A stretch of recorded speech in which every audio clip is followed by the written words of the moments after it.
बिस्मिल्लाहिर्रहमानिर्रहीम। मेरा नाम डॉक्टर सईद अहमद है। मैं सीनियर फैमिली फ़िज़िशियन हूँ और सीनियर वाइस प्रेसिडेंट हूँ अकेडमी ऑफ फैमिली फ़िज़िशियन एसोसिएशंस का। शुगर के बारे में मैं थोड़ी सी बात करना चाहूँगा कि शुगर है क्या और इसको कंट्रोल आसानी से कैसे रखा जा सकता है। बुनियादी तौर पे शुगर जो है वो हमारे जिस्म के अंदर एक लुबलुबा अज़ा है छोटा सा, जिससे इंसुलिन खारिज होती है। तो वो किसी वजह से भी अगर वो इंसुलिन का अखराज जो है मुनासिब ना रहे जितनी इंसान की या बंदे की ज़रूरत है, तो वो शुगर जो है वो खून में आना शुरू हो जाती है और फिर अगर 180 से बढ़ जाए खून में तो पेशाब में आना शुरू हो जाती है। इसको कंट्रोल करने के लिए 3 तरीके हैं, कोई चौथा तरीका भी ऐसा नहीं है। पहले 2 तरीके जो हैं वो मरीज़ के पास हैं, एक तरीका डॉक्टर के पास है। डॉक्टर आपको क्या करेगा कि एक रंग की दवाई छोड़ के दूसरी, तीसरी और फिर इवन के इंसुलिन पे शुरू करा देगा। लेकिन कुछ काम हैं जो आपको करने वाले हैं। एक तो मरीज़ को ये पता होना चाहिए कि मुझे कौन सी ग़िज़ा खानी है और कौन सी नहीं खानी, ताकि वो उससे इसको फ़ायदा हो। दूसरा, उसको ये पता होना चाहिए कि मुझे टेस्ट कब कराना है और डॉक्टर को कब देखना है। तो पहली चीज़ जो है ग़िज़ा के बारे में मैं चंद एक मोटी मोटी चीज़ें आपको बता दूं जो कि हमारे रोज़मर्रा गलती होती है, तो मरीज़ करते हैं और वो कहते भी हैं कि हमारी कंट्रोल नहीं हो रही, हम ये कर रहे हैं वो कर रहे हैं। पहले नंबर पर तो ये आपको ज़हन में रखना चाहिए कि सवाल ये अपने ऐसे कभी करना चाहिए कि मैंने शुगर कंट्रोल क्यों रखनी है। शुगर कंट्रोल क्यों रखनी है, इसके सिर्फ 5 जवाब हैं। इसके अलावा और बेशुमार कॉम्प्लिकेशन होंगी, लेकिन जो नॉन और बड़ी कॉम्प्लिकेशन है ये है कि अगर आपने फालिज से बचना है, अगर आपने दिल के दौरे से बचना है, अगर आपने आंखें ज़ाया नहीं करनी, अगर आपने गुर्दे नहीं ख़राब करने, अगर आप चाहते हैं कि आपका कोई टांग, बाजू या पाँव ना कट जाए, तो ये 5 चीज़ें बचाने के लिए आपने शुगर खाली पेट 100 के करीब रखनी है या 100 से कम रखनी है, और नाश्ते और खाने के 2 घंटे बाद 140 के करीब रखनी है। तो ये तो हो गया इसकी वजह कि हमने क्यों रखनी है।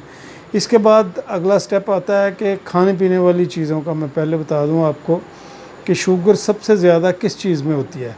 अमूमन मरीज़ से पूछा जाए तो उसको पता नहीं होता, वो आयमा शाय मारता है, मीठी चीज़ें, रोटी, चावल, इस तरह की चीज़ें गिनवा देता है।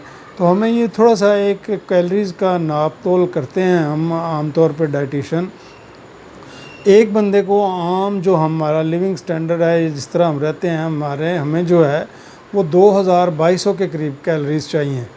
तो 100 ग्राम चिकनाई जिसमें सबसे ज़्यादा कैलोरीज़ होती हैं, तो 100 ग्राम चिकनाई में 900 के करीब कैलोरीज़ होती हैं।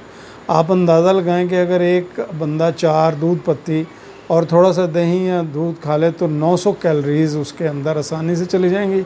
बाकी सारे दिन में वो जो खाता है वो एक्स्ट्रा होगा, यानी आपकी 2000 कैलोरी से आप ज़्यादा जब लेंगे तो शुगर आपकी आहिस्ता आहिस्ता आपको बढ़ना शुरू हो जाएगी। फिर ये भी होता है कि बाज़ औक़ात लोग ये पूछते हैं कि जी हम तो कुछ भी नहीं खाते, रोज़ा रखा हुआ है, फिर हमारी शुगर क्यों बढ़ गई। उसमें 2 वजह होती हैं। जब आप बाहर से नहीं मुनासिब खुराक लेते तो ये होता है कि जिस्म के अंदर जो आपकी फ़ैट है वो मेल्ट होकर शुगर बनना शुरू हो जाती है, लेकिन उसको भी कंट्रोल करना उतना ही ज़रूरी है जितना आपको हो। इसलिए खुराक भी साथ खानी चाहिए ताकि आपको कमज़ोरी ना हो, और दूसरा दवाई भी ज़रूर खानी चाहिए। तीसरी चीज़ जो मैंने आपको बताई थी वो चेक कराना। एक तो ये कोशिश करनी चाहिए कि कम से कम हफ़्ते में 2 दफ़ा अपनी शुगर खाली पेट और नाश्ते के 2 घंटे बाद ज़रूर करें। और 3 माह में एक टेस्ट होता है, 3 माह के शुगर की एवरेज, जिसको HbA1c कहते हैं, वो लाजमी करवाना चाहिए और करवा के अपने डॉक्टर से ज़रूर मशवरा करना चाहिए।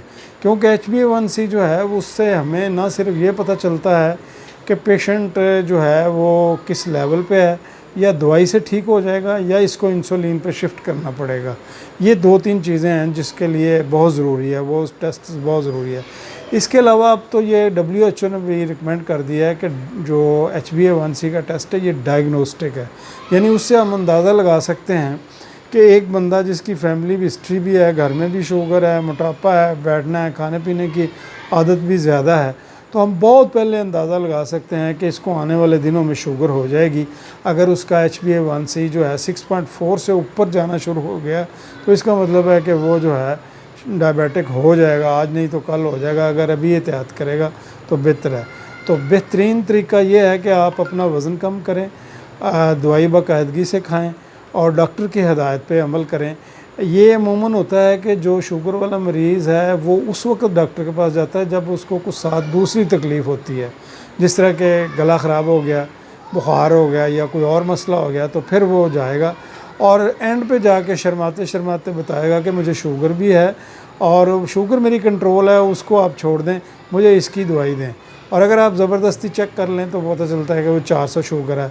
फिर वो थोड़े बहुत ज़हन अपनी मुतमिन करने के लिए बहाने लगाता है कि मैंने खाला के घर गया था, चचा के घर गया था, उसने ज़बरदस्ती बोतल पिला दी, ये कर दिया, वो कर दिया। तो ऐसा मुमकिन नहीं है, ऐसा चीज़ नहीं है मेरे दोस्तों। सबसे अहम चीज़ ये है कि आपके ज़हन में ये फ़ोकस रहना चाहिए कि मैंने अपने 5 अज़ा को बचाना है, तो शुगर मुझे कंट्रोल रखनी है। शुगर कंट्रोल रखनी है तो जो शुगर का डॉक्टर साहब हैं उनसे हिदायत भी लेनी है और उस पर अमल भी करना है और आगे भी बताना है, ताकि ये जो मुतद्दी बीमारी हो गई है आने वाले दिनों में हम इसको समझते हैं कि पाकिस्तान में हर चौथा शख्स जो है, तीसरा चौथा शख्स जो है वो शुगर का मरीज़ होगा। और आप अंदाज़ा लगाएं कि इससे कितना ज़्यादा हमें नुकसान होगा कि जो पैसे हम कमाते हैं, हलाल की रोज़ी कमाते हैं, मेहनत करके कमाते हैं, उसका एक बड़ा हिस्सा हम दवाइयों पे ख़र्च करेंगे, डॉक्टरों की फ़ीसों पे ख़र्च करेंगे और अपनी सेहत ख़राब करेंगे। और इसलिए इससे बचने के लिए सबसे अच्छा और आसान तरीका ये है, और दवाई, परहेज़ और इसके साथ साथ जो है वो 35 से 40 मिनट तेज़ दौड़ना या वॉक करना, ये भी बड़ा ज़रूरी है। अगर आपके घर के नज़दीक पार्क नहीं है, आपके पास टाइम नहीं है, सुबह, दोपहर, रात, जब भी आपको टाइम मिले, तो आप अंदाज़ा लगा लें कि आपने 2-4 गलियों के अंदर, हमारी माएँ बहनें जो ख़वातीन घर की हैं, अमूमन उनके लिए ये मुश्किल होता है कि पार्क में ले जाना या इधर करना, तो उसके लिए बड़ा आसान ये है कि अगर छत पे आपको जगह मौजूद है तो वहाँ चले जाएं, नहीं तो अपनी गली में कोई ऐसा टाइम देख लें कि जब रश ना हो, उस वक्त आप जो है वो 8-10 चक्कर लगा के, तो आप घड़ी देख के जो है वो करें। इससे भी आपको बहुत ज़्यादा फ़ायदा होगा। इससे शुगर तो शायद इतनी कम नहीं होती वॉक से, लेकिन इसके इतने ज़्यादा फ़ायदे हैं वॉक करने के कि आपको सही तरह मैं पूरी तरह छोटे से टाइम में बता भी नहीं सकता कि कितने ज़्यादा इसके फ़ायदे हैं। खाने पीने में एहतियात कीजिए, चिकनाई वाली चीज़ें जिस तरह दूध, दही, लस्सी या ऑयल, बटर ऑयल, मक्खन, देसी घ्यो, डालडा, किसी किस्म की चिकनाई जो है वो कोशिश करें उससे ज़्यादा से ज़्यादा परहेज़ करें। और खाने वाली चीज़ों में 4 या 5 फल ऐसे हैं जिनसे ज़रा थोड़ा सा परहेज़ ज़्यादा रखें। उसमें अंगूर, खजूर, आम, केला, अंजीर और जापानी फल, इन फलों से थोड़ा सा अवॉइड करें। लेकिन अगर बहुत ज़्यादा हो, दिल कर रहा हो तो थोड़ा बहुत चख सकते हैं, लेकिन कोशिश करें कि ये फल ना खाएं। बाकी मौसम का फल जितना भी है, दिन में एक फल एक दफ़ा ज़रूर खाएं। और अपनी खुराक में सैलड का जो है या कच्ची सब्ज़ियों का इस्तेमाल बढ़ाएं, जिसमें जो है खीरा है, मूली है, गाजर है, चुकंदर है या सब्ज़ पत्ते हैं या सैलड के पत्ते हैं, ये चीज़ें ज़रूर आप इस्तेमाल करें। सब्ज़ियां सारी खाएं, आलू, गाजर, मटर, टमाटर, गोभी, जितनी भी सब्ज़ियां ज़मीन के अंदर है, बाहर है, सब खाएं। बुनियादी तौर पे ऐसा कुछ भी नहीं है कि ज़मीन के अंदर वाली या बाहर वाली को फ़र्क होता है। हमारे यहाँ ये मिथ है कि ये आलू नहीं खाना है, इससे बहुत ज़्यादा जो है शुगर हो जाती है। एक्चुअली आलू जो है वो गोरों को मना है, क्योंकि वो एक वक्त में तले हुए, फ्राई किए हुए, डीप फ्राई किए हुए ऑयल में आधा किलो वो खा जाते हैं, तो उनके लिए है। हमारे हाँ इतना आलू खाने का ट्रेंड नहीं है, लेकिन रूटीन में आप ज़रूर खाएं।